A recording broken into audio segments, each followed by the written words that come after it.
always be cute. That means that every part of the shop, the idea always is to make it cute. It's also why I put my makeup on today to put out decorations.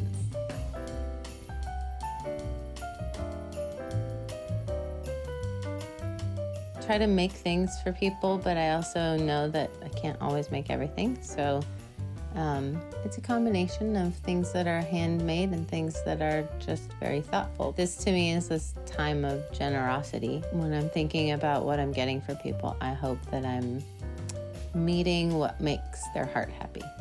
I think the best moment for gift giving is if you can touch a point of somebody's life in the receiving that involves their lifestyle, as opposed to something that can be kind of a throwaway gift. I think it's really lovely when you can find something that enhances the way that the person lives and the way that they enjoy to be, in their home. In my mind, the best kind of gift giving is like a hygge moment. How will this person feel cozy with this gift? Will it make them have a memory that extends beyond the gift itself?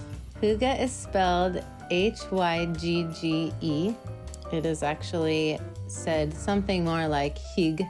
And hygge is the art of living cozy and of making things feel cozy. It's having slippers or a good pair of socks, a hat. It's all the things that makes you feel cozy.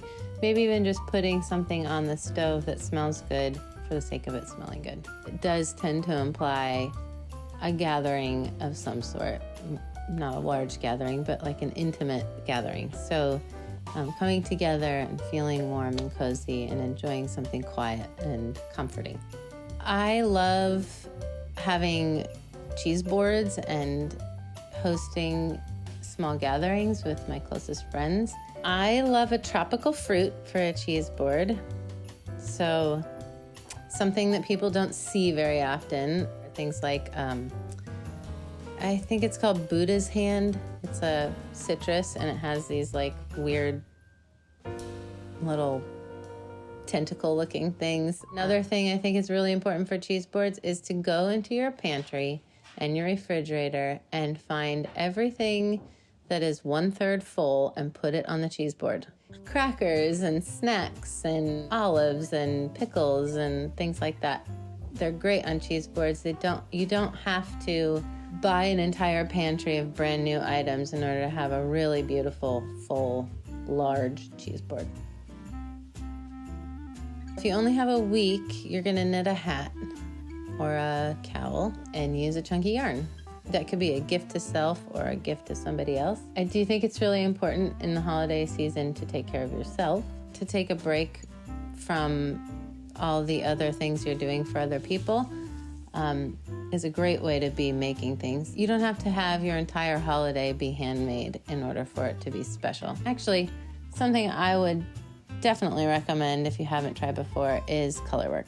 We have a really fun booklet that explains how to do it. It's called the Snowfugel hat. Another thing I like is hand applique. So I've done Alabama Channon hand applique and Carolyn Friedlander's hand applique.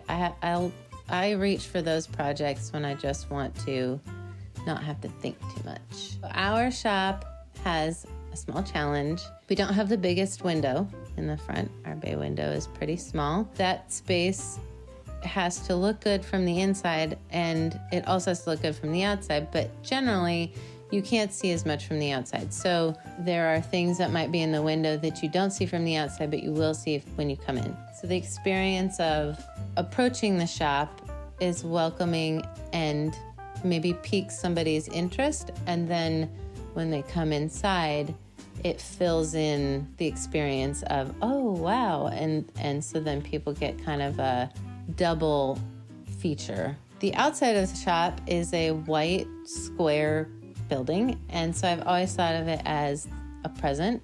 I try to bring the eye up to the second floor windows, which is physically challenging, but we've made it work for the last several years. I put nails and staples all over the place and and other people worry about it.